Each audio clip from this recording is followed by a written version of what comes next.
தேமுதிக மக்கள் நல கூட்டணியின் ஒருங்கிணைப்பாளர் வைகோ கோவையில் செய்தியாளர்களை சந்தித்து வருகிறார். அதன் நேரலை காட்சிகளை பார்க்கலாம். கையெல்லாம் நடுங்குவேன்னாரு, அண்ணன் இருக்கிறாரு. யாரு எனக்கு வருத்தம் தெரிவிங்கன்னு அட்வைஸ் பண்ணல. ஜி ராமகிருஷ்ணனோ திருமாவளவனோ அட்வைஸ் பண்ணல. தெரிஞ்சுக்கிடுங்க, ஜூவியில தப்பா போட்டிருக்காங்க. அவர்கள் அட்வைஸ் பண்ணி நான் போட்டதாக நானே அறிக்கை எழுதினேன். மன்னிப்பு கேட்கிறேன்னப்ப திருமாவளவனோ ராமகிருஷ்ணனோ முத்தரசனோ மன்னிப்புங்கிற வார்த்தை வேண்டாம், தவறுன்னு போடுங்க. மன்னிப்புன்னு வார்த்தை வேண்டாம். இல்ல, அந்த வார்த்தையை யூஸ் பண்ணது தப்பு. நான் தவறு இல்ல, குற்றம் என்றே சொல்றேன். நான் சாதிகளுக்கு அப்பாற்பட்டவன் என்பதை அண்ணன் கலைஞர் அவர்கள் நன்கு அறிவார்கள். நான் மன்னிப்பு கேட்டுக் கொள்கிறேன் இந்த சொல்லை பயன்படுத்தியதற்கு. தாயுள்ளத்தோடு அண்ணன் கலைஞர் அவர்கள் என் விளக்கத்தை ஏற்றுக்கொள்ள வேண்டுகிறேன். இதை விட நான் என்ன செய்ய முடியும்? அதுக்கு பிறகு 3 நாள் ஸ்டாலின் உத்தரவுல தமிழ்நாடு ஒரு 1000 இடத்துல குடும்பாய் கொடுத்துனாங்க. எனக்கு ஒன்றும் கோபம் இல்லை.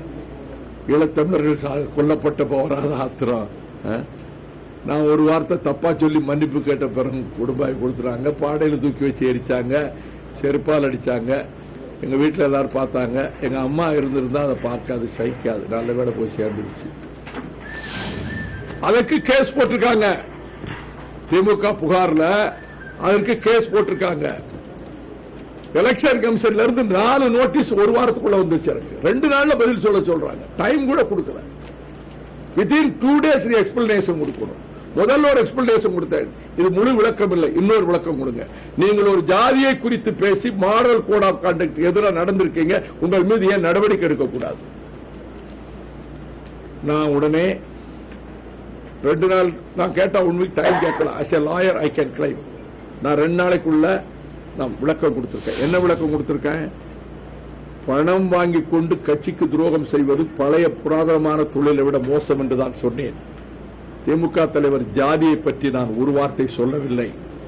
அதன் பிறகு விவசாயம், நெசவு உள்ளிட்ட தொழில்களில் நாதஸ்வரம் ஒரு தொழில் என்று சொன்னேன். அப்பொழுதும் திமுக தலைவர் ஜாதி என்ற வார்த்தையை நான் பயன்படுத்தவில்லை. இதற்கு பிறகும் நான் மன்னிப்பு கேட்டேன். இதற்கு பிறகு 3 நாள் ஊரெல்லாம் என் குடும்பாய் கொளுத்தினார்கள். தேர்தல் கமிஷனுக்கு என் விளக்கத்தை தந்திருக்கிறேன்னு முந்தா நாள் எலெக்ஷன் கமிஷன்ல டெல்லியில சேர்த்தாச்சு. மக்கள் முடிவெடுக்கட்டும். ஜெயலலிதாவும் யானையும் ஒரே மாதிரி இருக்காங்கன்னு இவிகே இளங்கோவன் பேசினதாக என்கிட்ட ஒரு பைட் கேட்டாங்க தந்தியில. நான் சொன்னேன், எனக்கு தெரியாது, அப்படி பேசியிருந்தா தப்பு. முந்தி இப்படி ஒரு இடம் அவர் என்ன பேசினார்னு தெரியாது. நரேந்திர மோடியையும் ஜெயலலிதாவும் சந்திப்பை பற்றி என்ன பேசினார்னு தெரியாது. திடீர்னு டிவியை பார்க்கிறேன், ஜெயா டிவியில ஒரு எம்பி வர்றாரு. இவிகேஎஸ் இளங்கோவன் உருவபொம்மையை கொளுத்துவோம், இவிகேஎஸ் இளங்கோவனை உயிரோடு கொளுத்துவோம்னு. என்னடா உயிரோடு கொளுத்துவோம்னு சொல்லி அவர் வீட்டை அட்டாக் பண்ணிடக்கூடாது பாவம்னு 100 பேரை கூட்டிட்டு இவிகேஎஸ் இளங்கோவன் வீட்டுக்கு போனேன். அவர் என்ன பேசினார்னு தெரியாது. அங்க போய் பாதுகாப்பா இருந்துட்டு வந்தேன்.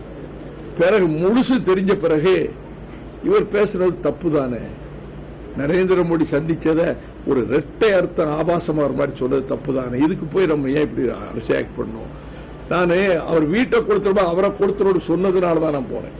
பரவாயில்ல. இப்பொழுது சொல்றது அண்ணன் கலைஞர் கண்டிக்க வேணாமா? அண்ணா என் வி நடராஜன் மந்திரிகளை கல்லால் அடி போட்டு கடற்கரை கூட்டத்தில் பேசினாரு. என் வி நடராஜன் பகிரங்கமா மன்னிப்பு கேட்க சொல்லுவேன், இல்லாட்டி பேசாம போயிருவேன். கே.ஏ. கிருஷ்ணசாமி தலைவெட்டின்னு சொல்லி ஒரு தப்பான பேச்ச பேசினப்ப எம்ஜிஆர் எந்திரிச்சு மன்னிப்பு கேளுனாரு. அதுபோல கலைஞர் இது மாதிரி பேசுறது அவரே இப்படி பேசுறவர் தானே. நான் தொட்டு பார்க்கவில்லை, நான் சுரைத்தான் சொன்னேன்னு சொல்லலையா சட்டசபைக்குள்ள முதலமைச்சராக இருந்துகிட்டு? ஆகவே இன்று மாலை நிகழ்ச்சிகளுக்கு புறப்படுகிறேன். என்கிட்ட ஜிஆர் பேசினாரு, என்கிட்ட திருமாவளவன் பேசினாரு, என்கிட்ட ஐயா ஜி.கே. வாசன் பேசினாங்க, என்கிட்ட கேப்டன் பேசினாங்க. என்ன காரணம் விளக்கம் சொல்லிட்டேன். மறுபரிசீலனை செய்ய வேண்டும் என்று இன்னைக்கு காலையில் அண்ணன் நல்ல கண்டு கேட்டுக்கொண்டார். நான் சொன்னேன், எண்ணி துணிக கர்மம், ஆழ்ந்து யோசித்து முடிவெடுத்திருக்கிறேன். இது ஒரு நாடகம் அல்ல. வேற தொகுதியிலாவது நிக்கலாமே, அது அதை விட பெரிய நாடகம் ஆயிரும். நான் எடுத்த முடிவை மாத்திக்கிட மாட்டேன்னு கன்வின்ஸ் பண்ணி சரின்ட்டாங்க. அவங்க நல்ல அழகா கருத்து சொன்னாங்க. வாசன் மிக அழகா சொன்னார், திருமாவளவன் சொன்னார். கூட்டணி கட்சிகளுடைய அபிப்பிராயம் தெரியாமல் ஒருங்கிணைப்பாளர் செய்தால் அது அந்த கூட்டணி எப்படி இருக்கும்னு சில மேதாவிகள் கேள்வி கேட்கிறாங்க. கூட்டணியில முதலமைச்சர் வேட்பாளர் தான் இல்லைன்னு சொன்னாதான் கட்சியில ஒருங்கிணை உட்கார்ந்து பேசணும். என் கட்சியில யார் நிக்கிறதுன்னு என்னுடைய பிரிராகேட்டிவ், திருமாவளவன் கட்சியில திருமாவளவன் நிக்கிறது அவருடைய பிரிராகேட்டிவ், அந்தந்த கட்சியினுடைய உரிமை. ஒருங்கிணைப்பாளர் வேற, என் கட்சிக்குள்ள கேண்டிடேட் போடுற வேலை இல்ல. அதையும் இதையே நடத்த முடியாதவர் ஒருங்கிணைப்பு எப்படி இருக்கு? ஆத்திரத்தில் பேசுறாங்க. ஜெயிக்க போறது நாங்க தான். 234 தொகுதியில் சுத்தி வர்றேன். ஆட்சி அமைக்க போவது நாங்கள் தான். கேப்டன் விஜயகாந்த் முதலமைச்சர் ஆக போவது நடக்க போகிறது. எனவே ஆத்திரத்தில் சில பேர் இதை சொல்றதை பற்றி எனக்கு அதை பற்றி ஒரு இஷ்யூ ஆக்கிக்கிடவே நான் விரும்பல. இப்பொழுது நீங்கள் எதை வேண்டுமானாலும் கேட்கலாம்.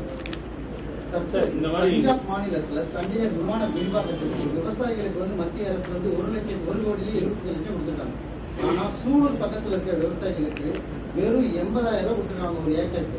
கிட்டத்தட்ட 200 ஏக்கர் எடுத்திருக்காங்க. இந்த மாநாட்டில் அதை பற்றி பேசப்படுமா? அதாவது அது மட்டும் இல்ல, நீங்க சொல்றதுல ஒரு உண்மை இருக்கு. தமிழ்நாட்டில் இந்த விமான நிலையம் மட்டும் இல்ல, எந்த பிரச்சனை எடுத்தாலும் சரி அடிமாட்டு விலைக்கு வாங்கிட்டு விவசாயிகள்கிட்ட இந்த அதானி கம்பெனி அம்பானி கம்பெனிகளுக்கு கொடுக்கிற வேலையை நடக்கு. நமக்கு ஓரவஞ்சகம் செய்கிறது நரேந்திர மோடி அரசு. எல்லா பிரச்சனைகளும் இது பற்றிய முழு விவரங்களையும் அறிந்து கொண்டு மாநாட்டில் நிச்சயம் பேசுவேன். கோவில்பட்டியில உங்களுடைய முடிவை நீங்கள் மாற்றி இருக்கிறீர்கள்.